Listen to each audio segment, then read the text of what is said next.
정말 위험할 뻔했네요. 한국이 아니었다면 너무나 아찔하네요. 한국이라는 나라가 없었다면 저는 어떻게 되었을까요? 아니, 우리 가정은 어떻게 되었을까요? 가끔 이런 생각을 할 때마다 너무나 아찔하기까지 합니다. 저와 저희 아버지에게는 한국이라는 나라는 은인 같은 존재이고 생명의 은인이라고 표현하고 싶어요. 그리고 한국과 전혀 관련이 없던 제가 이렇게 한국에 오게 된 것도 신의 뜻이 아닐까 생각합니다.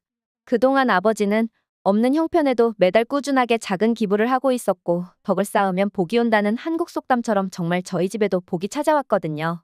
어릴 시절 불우했던 저희 집 환경에 대해서 먼저 말씀드려 봐야 될 것 같아요. 저는 평범한 커플의 사랑 속에서 태어났습니다. 형제자매는 없이 외동딸이었죠. 성실하게 물류창고에서 근무하는 아버지와 중고차 판매원으로 근무하는 어머니는 성실하게 생계를 유지해 나가고 있었죠.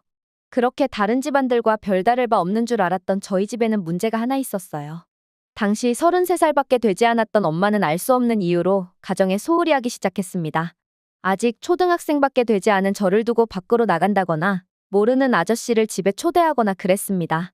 심지어 모르는 아저씨와 집에서 술도 마셨어요. 중고차 세일을 하기 위해서는 고객들과 친하게 지내야 한다며 저한테 이게 다 돈 벌어서 우리 딸한테 예쁜 인형을 사주기 위한 것이라고 둘러댔지만 저는 눈치챌 수 있었어요. 엄마는 분명히 정상이 아니었어요. 엄마가 싫어지기 시작했고 모르는 아저씨한테 친절한 엄마의 모습과 달리 아빠에게는 소리 지르며 괴팍하게 화내는 엄마의 모습이 너무나 싫었습니다. 결국 이런 문제는 곰고 곰다가 결국 이혼을 하게 되었습니다. 그리고 저는 엄마는 너무 무섭고 모르는 아저씨들과도 같이 살기 싫다며 아빠와 살기를 원한다고 강력하게 말했습니다. 초등학생밖에 안 된 어린 나이에 판사님 앞에서 아주 기를 쓰고 강하게 말했다고 했어요. 판사님도 오죽하면 아이가 저러냐며 양육권은 아버지한테 가게 되었고 엄마가 자신의 자녀를 만날 수 있는 자녀교섭권도 많이 제한받았어요. 당연히 엄마에게도 저를 만날 수 있는 법적인 권한이 있었지만 제가 원하지 않으면 그 교섭권마저도 보장받을 수 없는 그런 결정을 해주셨죠. 처음에는 엄마를 절대로 안 볼 줄 알았는데 어린 나이에 엄마는 필요한 존재잖아요. 막상 엄마라는 존재가 집에 없으니 미움이라는 감정은 생각보다 많이 희석되었습니다. 그래서 엄마와는 생각보다 많이 만나게 되었지만 늘 엄마와 만나서 식당에 가거나 쇼핑몰에 가더라도 무섭게 생긴 모르는 아저씨가 따라다녔어요. 늘 엄마를 만나고 올 때마다 무서웠고 울음을 겨우 참았다가 집에 와서 울고는 했습니다. 그런 아빠는 저에게 엄마의 빈자리를 채워주기 위해서 많이 노력했고 시간제 근무도 선택하며 저에 대한 정성을 쏟아주셨어요. 그리고 이혼 가정의 자녀들이 다들 그렇듯 결국에는 그 상처를 극복해냅니다. 시간의 차이가 있을 뿐이지만요. 저는 아빠가 들려주던 한국 음악을 들으면서 우울한 마음을 달랬어요. 당시만 해도 케이팝이 마이너한 관심을 받고 있을 때였어요. 하지만 중독성 있는 멜로디랑 화려한 춤, 화려한 외모는 당시에도 마찬가지였거든요. 음악을 듣고 따라서 춤도 추고 그런 식으로 시간을 보냈고 우울한 마음도 많이 없앨 수 있었거든요. 이때가 중학생 정도밖에 되지 않았는데 마음이 우울할 때면 뭘 해야 하는지 알아버리기도 했습니다. 그리고 아버지의 바램대로 공부만큼은 열심히 해주는 딸이 되었습니다. 가끔 LA에서 열리는 K-팝 콘서트를 보기 위해서 비행기를 타고 다녀오고는 했지만 그런 것 말고는 다른 나쁜 길로 빠지지 않았어요. 특히 고등학생들도 몰래 즐겨하는 술 같은 것은 절대적으로 조심하고 피했습니다. 아무리 생각해봐도 엄마는 술 때문에 자제력을 잃었던 것 같고 그게 저희 집 불행의 근원이라고 생각했으니까요. 그렇게 나름대로 괜찮은 대학에 입학할 수 있었고 아버지는 이때부터 더 많은 돈을 벌기 위해서 더 큰 물류회사의 직원으로 들어갔습니다. 왜냐하면 저는 한국어학과에 진학했고 나중에 한국과 관련된 일을 하기 위해서 재학 중에 한 번은 한국에 유학도 다녀올 생각이었거든요. 한국도 경제적으로 매우 발전한 나라라서 물가도 비싸고 만만치 않은 돈이 들어가니까 아버지는 그것을 미리 준비하고 싶으셨던 모양이에요. 때문에 더 높은 급여를 주는 물류회사로 이직을 하셨어요. 다만 하나 흠이 있었다면 급여는 높았지만 대신에 보장받을 수 있는 의료보험이 적은 회사였어요. 미국에서는 의료 관련해서 크게 두 가지 형태의 급여로 나뉘는데요. 급여가 많은 대신 의료보험을 들어주지 않는 회사, 반면에 급여가 적은 대신 의료보험을 빵빵하게 들어주는 회사 두 가지로 나뉘는데요. 일찍 결혼했던 아버지는 아직 40대 중반밖에 되지 않았고 지금 나이에 의료보험이 필요해봤자 얼마나 필요하겠나 싶어서 일단은 높은 급여를 주는 회사로 이직을 했던 거예요. 제가 한국으로 유학을 가는 것도 거의 확실하기 때문에 돈이 많이 필요했으니까요.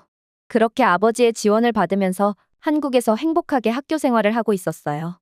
교환학생인 저는 한국의 문화를 사랑하고 한국을 궁금해하는 호기심 많은 학생이었기 때문에 한국인 친구들도 많이 사귈 수 있었어요.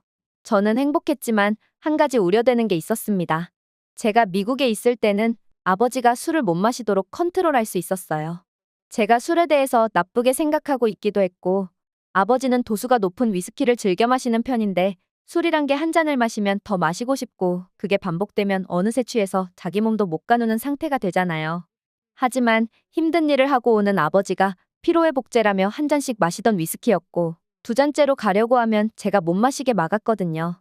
하지만 제가 없는 지금 당연히 아버지는 한 잔에서 그치지 않으실 거예요. 외롭기도 하고 그곳에서 일터와 집만 왕복하며 일상생활에서 찾을 수 있는 기쁨이 아무것도 없잖아요. 때문에 술로 마음을 달래고 위로하고 계실 것이라고 생각했고, 아니나 다를까 미국 시간으로 밤 시간에 아버지한테 전화를 걸면 늘 술에 취해 있고는 하셨어요.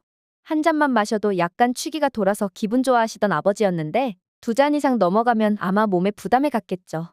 워낙 술에 약한 사람이거든요. 저는 아버지를 닮아서 소주 세 잔이 주량이에요. 그마저도 어쩔 수 없이 마셔야 하는 자리에서 딱 세 잔만 나눠 마실 정도로 저와 아버지는 알코올 쓰레기라고 불리는 사람들이에요. 그런데 매일 저렇게 몇 잔씩 마시고 취해 있다니 걱정이 안 될 수가 없었어요. 전화로 잔소리를 하면 알겠다고는 하시는데 한 잔만 마신다는 원칙이 지켜질 리 없어서 더 마음이 아팠습니다. 그리고 저는 한국에서 딱 1년만 교환학생으로 유학하며 지낸 뒤 미국으로 돌아갈 예정이었지만 한국에서 우연찮게 유튜브 채널에 나오게 되었어요. 길거리를 가다가 인터뷰했고 그때 제 인스타그램 아이디를 공개했거든요. 그 뒤로 인터뷰 요청이 있어서 딱 한 번 나가게 되었지만 덕분에 인스타그램 팔로워 수도 8만 명까지 늘어났거든요. 제가 잘났다기보다는 운이 좋은 것이지만 이런 운 덕분에 저는 광고료를 받고 게시물을 게시할 수도 있게 되었습니다. 그래서 한국에 체류하면서 한국 업체한테 광고를 받으면 학비가 해결되는 것은 물론이고 생활비까지 충당하고도 돈이 남을 정도였어요. 딱 1년만 한국에 더 있기로 했습니다. 어차피 이런 관심은 단기적인 것이니까 1년간은 유효할 테니까요. 이런 사정들과 내용들을 아버지한테 말했고 아버지는 제가 한국에 더 있고 싶다면 그렇게 하라고 해주셨습니다. 저는 제가 제 스스로 학비와 생활비를 해결할 수 있어서 한국에 남아있을 수 있으니 매우 기쁘다는 식으로 말씀드렸지만 아버지한테 그런 것은 중요하지 않았습니다. 그냥 제가 더 남아있고 싶다고 하니 그러라고 하시는 것이었고 애초에 얼마가 들던지 아버지는 저에게 모든 지원을 해주실 생각이었나 봐요. 비록 본인이 아주 힘들게 일을 해서 벌어오는 돈이었어도 말이죠. 본인이 더 힘든 곳에서 일을 해야 하고 힘들게 벌고 있는 그 돈을 보내주는 건 하나도 아까워하지 않으셨던 거예요. 이게 바로 아버지의 사랑이라는 것을 알 수 있었어요. 전화통화를 끊고 얼마나 울었는지 모르겠네요. 금방 재회할 줄 알았던 아버지가 보고 싶었고 저는 한국으로 오시라고 말씀드렸어요. 아버지를 설득하는 데는 쉽지 않았습니다.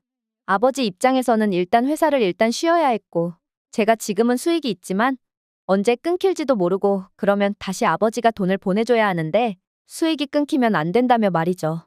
아버지를 한국으로 오시게 하기 위해서는 긴 설득이 필요했습니다. 인스타그램에서 받는 광고료 같은 걸로 금전적인 부분은 어느 정도 해결되었으니 제발 한국으로 오면 안 되냐고 사정사정을 했어요. 그냥 내가 아빠를 보고 싶어서 그러니까 그냥 오라고 울고 나서야 아버지는 알겠다고 하셨어요. 그렇게 한국행 비행기표를 끊어드렸어요. 비록 이코노미 좌석이었지만 저희 형편에는 비즈니스석은 불가능하니까요. 나중에 돈을 더 많이 벌어서 비즈니스 좌석을 구매해서 꼭 한국에 다시 모시고 와야겠다는 생각을 했습니다. 그렇게 인천공항에서 아버지를 거의 1년 만에 만날 수 있었어요. 그리고 아버지를 모시고 한국의 여기저기를 엄청나게 다녔어요. 한국의 겨울방학은 길어요. 아버지와 함께 놀러 다닐 시간은 충분했어요. 아버지가 오시고 한국에는 눈이 내렸는데 정말 기억에 남는 것 중 하나가 있는데요. 눈 온 뒤 다음 날에 서울대공원 리프트를 탔던 기억이에요. 솔직히 정말 춥기는 했는데 리프트에서 보는 서울대공원의 풍경은 정말 미친 듯이 멋지거든요. 꼭 한번 가보세요. 그리고 맛있는 한식집, 서양식 스테이크집 등 많은 곳을 모시고 다녔어요. 그리고 한국에 오면 꼭 해야 할 것들이 있죠. 치과 치료를 받게 해드리는 것과 안경을 맞추는 것, 이런 것들을 한국까지 왔는데 안 하고 보내드리면 바보잖아요. 역시나 아버지는 치과 치료가 필요한 상태였어요. 정말 말도 안 되게 싼 가격으로 치과 치료를 받게 해드리고 안경도 3개나 맞췄죠. 게다가 아직 한 가지 해야 할 일이 남았습니다. 종합건강검진을 받게 해드리는 일이었죠. 아주 상세히 알아봤었는데 이것저것 다 하면 100만 원이면 충분히 종합건강검진을 받을 수 있었어요. 한국 사람들은 의료보험으로 매우 저렴한 가격으로 검진을 받을 수도 있고 실비보험 등으로 자신의 사비가 거의 안 드는 반면에 외국인인 아버지 같은 경우에는 100만 원 정도 되는 돈이 필요했거든요. 하지만 미국에서는 이와 똑같은 검진을 받으려면 100만 원이 아니라 2천만 원이 들지도 모르거든요. 이미 아버지가 오시기 전에 병원에 전화를 걸어서 예약을 해놨어요. 그리고 아버지한테 깜짝 선물을 해드렸습니다. 내일 건강검진을 받아야 하니까 저녁에 술 금지, 야식 금지라고 말씀드렸더니 아니, 인스타그램 광고료가 얼마길래 종합검진까지 받냐며 치과 치료에다가 안경까지 다 해주는 거냐며 우리 딸이 부자가 다 되었다고 놀라셨지만 이 모든 것들의 가격을 말씀드리자 아버지는 굉장히 놀라셨죠. 미국인들이 보일 수 있는 그런 반응이었어요. 높은 수준의 서비스였는데 가격은 말도 안 되게 저렴하니까 말이죠. 그렇게 병원에 모셔다 드리고 검진이 끝날 때까지 주변 카페에 가서 기다렸습니다. 생각보다 검진 시간이 길어졌습니다. 매우 이른 오전에 병원에 도착했는데 오후 1시가 되어야 끝났어요. 그리고 건강검진을 받게 해드린 것은 신의 한 수였어요. 아버지는 대장의 용종을 4개나 떼셨고 조직 검사까지 진행될 예정이래요.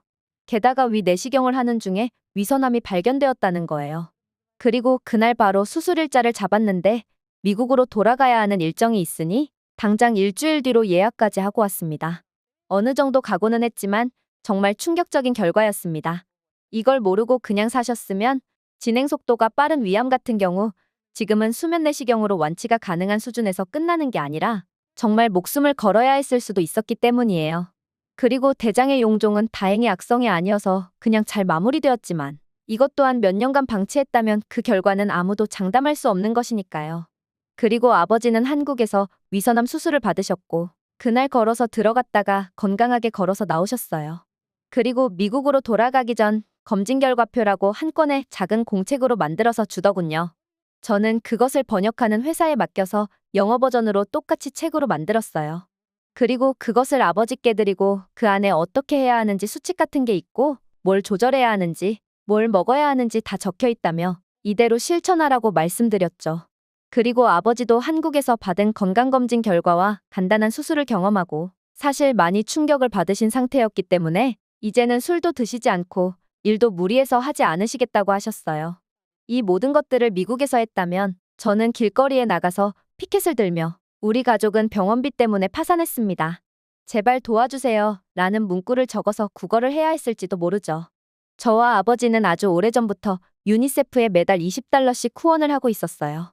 사실 아주 작은 돈이지만 그래도 꾸준히 후원을 이어갔고 그 작은 돈이 누군가에게는 목숨을 구할 수 있는 큰 돈이 되었을 수도 있겠죠.